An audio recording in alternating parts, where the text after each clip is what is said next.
Welcome to Kaushik স্যারের class. আজকের ভিডিওটা শুধুমাত্র কিছু মানুষ আমাকে লিখে পাঠিয়েছেন, তাদের রিকোয়েস্টে তৈরি করেছি। খুব ভালো করে দেখবেন, মোটিভেশনাল ভিডিও। যারা থাম্বনেল দেখছেন তারা নিশ্চয়ই বুঝতে পারছেন। আজকে বলবো powerful tips to develop your self is a powerful personality. অনেকেই আমাকে বলেছেন বা অনেকেই লিখে পাঠিয়েছেন ইমেলে যে সব কিছু করছি, তা সত্ত্বেও জীবনে সাকসেস আসছে না, তা সত্ত্বেও ফেল সবসময় লেগে রয়েছে। তো এমন কিছু মোটিভেশনাল ভিডিও দিন যাতে প্রত্যেকটা কাজ বা প্রত্যেকটা জীবন একদম সাকসেসফুল হয়ে যায়। তো এটা দেওয়াটা খুব টাফ, কেননা কি বুঝতেই পারছেন, কেননা এত মানুষের এত নিয়মকানুন রয়েছে, এত ধরনের মানুষ রয়েছে, যাদের সম্বন্ধে ঠিকভাবে অ্যাসেস করাটা খুব টাফ হয়ে যায়। তো আজকের ভিডিওটা দেওয়ার চেষ্টা করছি, powerful tips for the powerful personality. খুব ভালো করে ভিডিওটাকে প্রথম থেকে শেষ অবধি দেখবেন। প্রথমে ভিডিও শুরু করার আগে দু একটা কথা, আমি ডক্টর কৌশিক স্যারের চ্যানেল ক্লাসে আজকে একবার যারা যারা প্রথমবার আমাকে ইউটিউবে দেখছেন অবশ্যই চ্যানেলকে সাবস্ক্রাইব করবেন এবং পাশে থাকা বেল আইকন ক্লিক করবেন নতুন ভিডিও তাড়াতাড়ি পাওয়ার জন্য। যদি মনে করেন ভিডিও ভালো লেগেছে অবশ্যই একটা লাইক দেবেন। একটা কথা বলি, এই চ্যানেলে অধিকাংশই interview related, motivational related, job oriented video থাকে এবং আমি রিকোয়েস্ট করব যারাই জবের লাইনে আছেন তারা প্রতিদিন একটা করে ভিডিও দেখুন। তাহলে আমি নিজের ভিউ বাড়ানোর জন্য বলছি না, তাহলে আপনাদের লাইফে সাকসেস একদম হাতের মুঠোয় আসবে।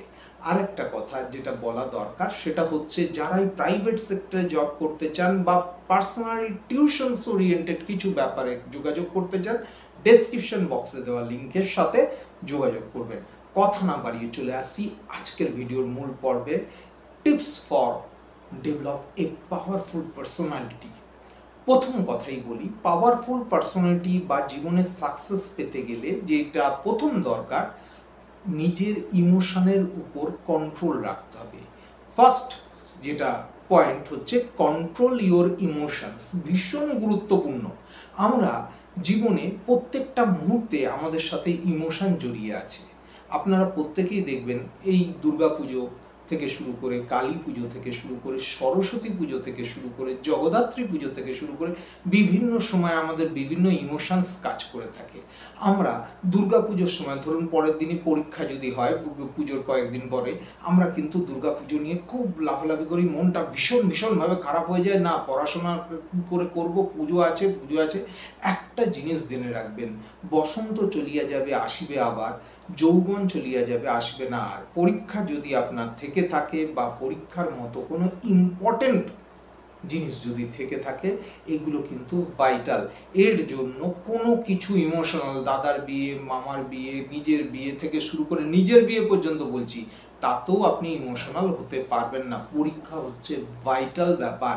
তো সেই জায়গাটাতে কিন্তু প্রত্যেকে একদম সাকসেসফুলি হ্যান্ডেল করবেন। বারবার বলছি, পরীক্ষার ব্যাপার থাকে এবং জীবনে গুরুত্বপূর্ণ ডিসিশন নিতে গিয়ে ইমোশনাল হবেন না। এটা হচ্ছে ফার্স্ট ইম্পর্টেন্ট কথা জীবনে সাকসেস পেতে গেলে। সেকেন্ড পয়েন্ট খুব গুরুত্বপূর্ণ, সেটা হচ্ছে কি, do or die for your success.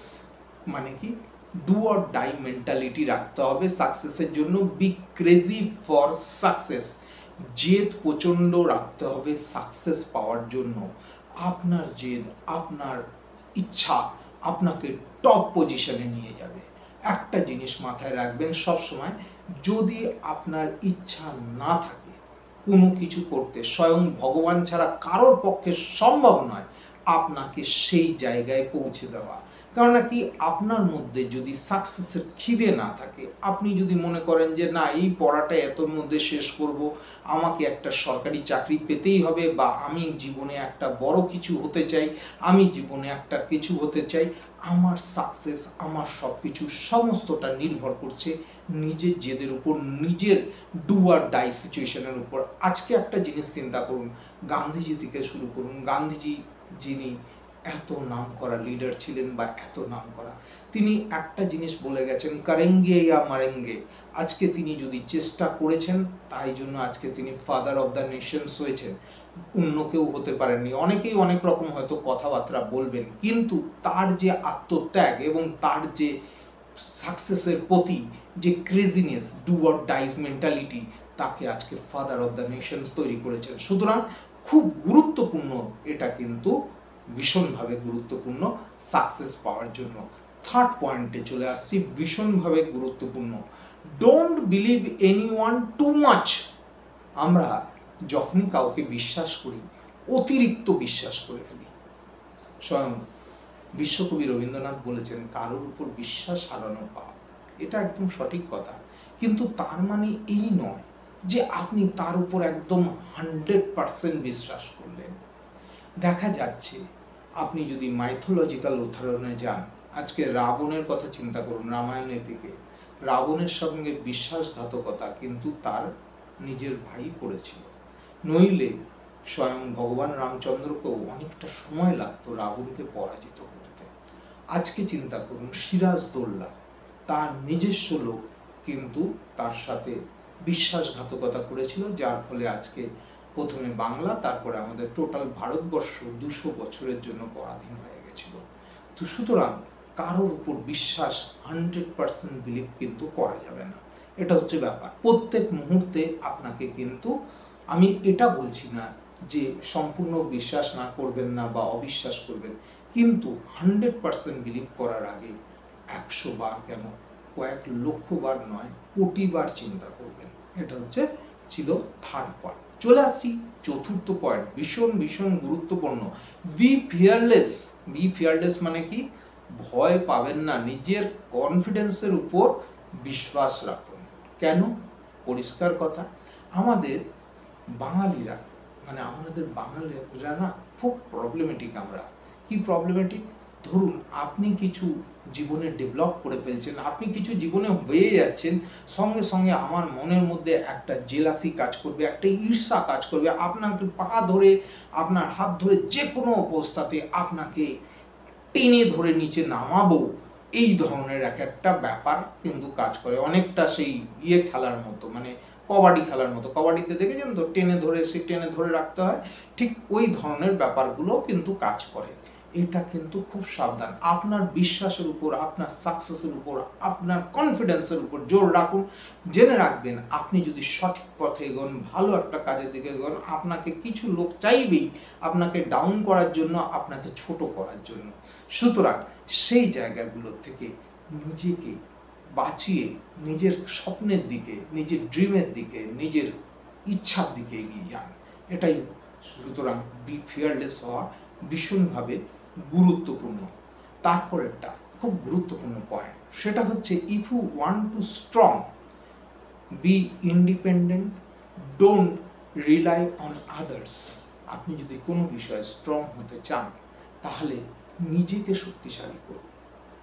সে আপনি ফাইন্যান্সিয়ালি হন, সে আপনি ইন্টেলিজেন্সের দিক দিয়ে হন, সেটা গুরুত্বপূর্ণ। আপনাদের খুব ইম্পর্টেন্ট এক্সাম্পল দিচ্ছি, ভাববেন না আমি কোনো পলিটিক্যাল দলের সাপোর্টার, কেননা যে এক্সাম্পল দিচ্ছি তাতে একজন আমাদের প্রধানমন্ত্রীর আমি শুনেছি, সেটা ওনার প্রায় 170-75 জন অ্যাডভাইজার আছে ওনাকে অ্যাসিস্ট করার জন্য, যে কি সিচুয়েশনে কি বলতে হবে, কি করতে হবে, কি না করতে হবে। উনি কিন্তু নিজের টিমকে এত শক্তিশালী করেছেন, যার ফলে ওনার পক্ষে যে কোনো জিনিস খুব স্মার্টলি ডিসিশন নেওয়া কিন্তু সম্ভব হয়ে যায়। সেই কারণে, যে কারণে এই কথাটার উল্লেখ করলাম, সেই কারণটাই যে অন্যদের উপর বিশ্বাস না রেখে নিজের পাওয়ার, নিজের ক্যাপাসিটিটাকে বাড়ান। এবং লাস্ট পয়েন্টে চলে আসছি, যেটা ভীষণ গুরুত্বপূর্ণ, লার্ন সামথিং এভরিডে। জেনে রাখবেন, পুরনো জিনিস প্রতিদিন যদি ইউজ করেন না, তো সেই জিনিসের উপর লোকের ট্রাস্ট থাকে না। আপনাকে প্রতিদিন কিছু না কিছু শিখতে হবে এবং সেখান থেকে টেকনোলজি বা সেখান থেকে জিনিস অ্যাপ্লাই করতে হবে। আপনাদের একটা মাইথোলজিক্যাল উদাহরণ দিই। রামচন্দ্র পৌঁছেছিলেন লঙ্কাতে রাবণের সাথে যুদ্ধ করতে। তো লঙ্কাতে পৌঁছানোর সঙ্গে সঙ্গে রামচন্দ্র বলেছিলেন রাবণের কাছে একজন দূত প্রেরণ করার দরকার, যে আমি এসছি, আমার উদ্দেশ্য কি, আমার কি কারণ আমার দরকার। তখন লক্ষণ বা অন্যান্যরা বলেছিলেন এই কাজের জন্য সবচেয়ে ভালো হচ্ছেন হনুমান, হনুমানকে আমরা প্রেরণ করতে পারি। তখন রামচন্দ্র বলেন না, হনুমানকে আমি আর প্রেরণ করব না। হনুমানকে যদি আমি সেকেন্ড টাইম প্রেরণ করি তাহলে রাবণ বা তার লোকজন ধরে নেবে আমার দলে শুধুমাত্র হনুমান ছাড়া আর কেউ নেই। তো সুতরাং সেই ব্যাপারে তিনি হনুমানকে না পেরে সেকেন্ডবার তিনি অঙ্গদকে পাঠিয়েছিলেন, কেননা হনুমানকে তিনি একবার ইউজ করে ফেলেছিলেন। সেই কারণে প্রত্যেকটা জিনিস মাথায় রাখবেন, try to learn something every day, এবং সেই পদ্ধতিটাকে ইউজ করুন। তাহলে কেমন লাগলো আজকের ভিডিও? এইগুলো যদি আপনারা নিজেদের লাইফে ইউজ করতে পারেন, পাওয়ারফুল পার্সোনালিটি, সাকসেসফুল পার্সোনালিটির জন্য খুব স্ট্রং ভিডিও এটা। অনেকক্ষণ আপনাদের সাথে থাকলাম, তার জন্য আমাকে অনেকক্ষণ সময় দেওয়ার জন্য আপনাদের অসংখ্য ধন্যবাদ। দেখা হচ্ছে পরবর্তী ইন্টারেস্টিং একটা ভিডিওতে। ততদিন অবধি নিজেদের স্বাস্থ্যের খেয়াল রাখবেন, খুব ভালো থাকবেন। নমস্কার।